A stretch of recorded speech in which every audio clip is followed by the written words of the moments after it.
बिहार में अब पिछड़ों के वोट के लिए अब जंग शुरू हो चुका है और जेडीयू के राष्ट्रीय अध्यक्ष ललन सिंह ने प्रधानमंत्री को यहां तक कि बहुरूपिया कह दिया और ये जुबानी जंग जारी है। हमारे साथ मौजूद हैं भारत सरकार के पूर्व केंद्रीय मंत्री और पटना साहिब के सांसद रविशंकर प्रसाद जी। रवि जी, ये पिछड़ों के वोट की लड़ाई शुरू हो चुकी है?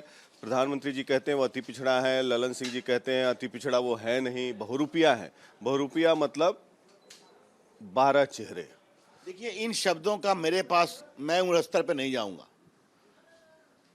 प्रकाश बाबू मेरा वो स्तर है भी नहीं, लेकिन उनकी भाषा अमर्यादित, शर्मनाक है और उनका अहंकार बोल रहा है। आज उन्होंने देश के गरीबों का अपमान किया है, देश के पिछड़ों का अपमान किया है और भारत का भी अपमान किया है। आज तक, अनुभवी पत्रकार हैं ना आप, आज़ादी के बाद से आज तक किसी भी प्रधानमंत्री के बारे में ऐसी हल्की गाली गलौज की भाषा का प्रयोग किया गया है, और वो भी एक राष्ट्रीय दल के राष्ट्रीय अध्यक्ष के द्वारा। जवाब तो इसका नीतीश कुमार को देना चाहिए। और मुझे ललन बाबू से एक ही बात पूछनी है, आप 19 लोकसभा चुनाव में मुंगेर से सांसद बने थे, किसके नाम पर? नीतीश बाबू के नाम पर। क्या आदरणीय मोदी जी की लोकप्रियता के कारण बने थे। 14 में तो आप हार गए थे ना। तो कौन सी भाषा का प्रयोग किया जा रहा है? राजनीति में विरोध हो सकता है प्रकाश बाबू, लेकिन क्या ये उसका स्तर होगा? और वो भी नीतीश बाबू के रहते ही सब बात बोली जा रही है। ये बहुत दुर्भाग्यपूर्ण है।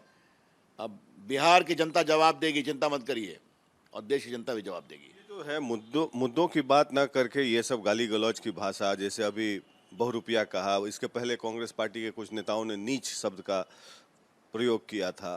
तो क्या आपको लगता है कि ये भाषाई मर्यादा जो है वो रखना चाहिए? ये बहुत दुर्भाग्यपूर्ण है। इन लोगों को मैं एक ही बात कहूंगा, नरेंद्र मोदी को जितने गाली गलौज की भाषा प्रयोग की जाती है उसका जवाब वो नहीं देते, देश की जनता देती है।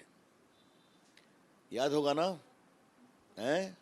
गुजरात में क्या प्रयोग किया था सोनिया गांधी ने? याद है कि नहीं याद है आपको? बहुत ही घटिया शब्द था। हैं? क्या हुआ? कांग्रेस पार्टी कहाँ चली गई?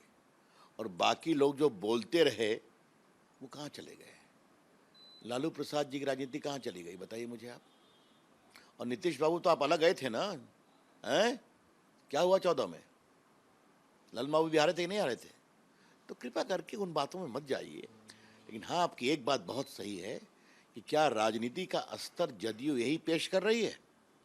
तो अच्छा है, देश भी देख ले। नीतीश बाबू के राष्ट्रीय अध्यक्ष के इसी टिप्पणी पर वो देश में जा रहे हैं एकत्रित करने विपक्ष को। तो अब तो इसका जवाब विपक्ष को भी देना पड़ेगा, कांग्रेस पार्टी को भी देना पड़ेगा, ममता जी को देना पड़ेगा, अरविंद केजरीवाल को देना पड़ेगा, सीताराम येचुरी को भी देना पड़ेगा कि क्या वो इन भाषा से एग्री करते हैं जो उनका अध्यक्ष बोल रहे हैं। नीतीश कुमार तो ये सब भाषा का प्रयोग करते नहीं हैं। तो आपको क्या लगता है कि नीतीश कुमार जी को भी इस पर कुछ वक्तव्य देना चाहिए या ललन बाबू को समझाना चाहिए? बिल्कुल। नीतीश बाबू कहते हैं मैं ऐसा नहीं बोलता हूं, उनके राष्ट्रीय अध्यक्ष हैं।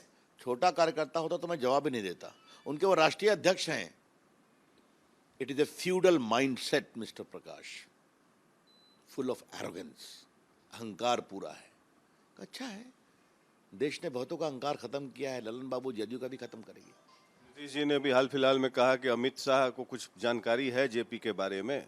तो क्या मेरा सवाल ये है कि पिछले 32 साल से जो सरकार चल रही है यहाँ पे, तो केवल नीतीश कुमार और लालू यादव ही रियल इनहेरिटर हैं जेपी के? अच्छा, मुझे ये बताइए, मैं भी जेपी मूवमेंट का एक छोटा कार्यकर्ता रहा हूँ, उन लोगों से बहुत छोटा हूँ, लेकिन रहा हूँ, जेल भी गया हूँ।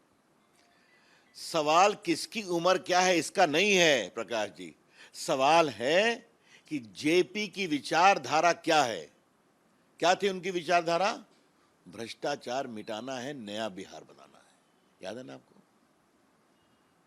इमरजेंसी में लड़े थे नीतीश बाबू भी, कांग्रेस के पाले में बैठ गए हैं, है कि नहीं? आप देख रहे हैं ना। तो उनसे पूछा गया कि क्या जेपी की यही सीख आपने देखी है कि कांग्रेस के साथ बैठ गए और 4-5 बार कुर्सी के लिए अलट पलट करते रहते हैं? तो उसका जवाब है उनकी उम्र क्या है। ये कौन सा जवाब है भाई? इसका कौन सा जवाब है? इसलिए नीतीश बाबू की हर टिप्पणी में हताशा दिखाई पड़ती है। तो कल एक सरकारी कार्यक्रम में नीतीश कुमार जी ने यह कहा कि अब जीवन में कभी नहीं भाजपा के साथ जाऊंगा। ऐसा ही बयान एक विधानसभा में दिया था, मिट्टी में मिल जाऊंगा लेकिन भाजपा के साथ नहीं जाऊंगा, और फिर वापस आए आपके पास। तो क्या ये बयान कोई इस रूप में लिया जाए कि फिर आने की तैयारी कर रहे हैं वो आपके पास? आपको याद होगा कि उन्होंने आरजेडी के बारे में भी यही कहा था, राजनीति छोड़ दूंगा लेकिन आरजेडी के साथ नहीं जाऊंगा। ऐसा बहुत तल्खी से बोले थे। नीतीश बाबू के दरवाजे बंद हैं भाजपा के लिए। और ये तो हम लोग की बात छोड़िए, आदरणीय अमित शाह जी पूर्णिया की रैली में बोल चुके हैं।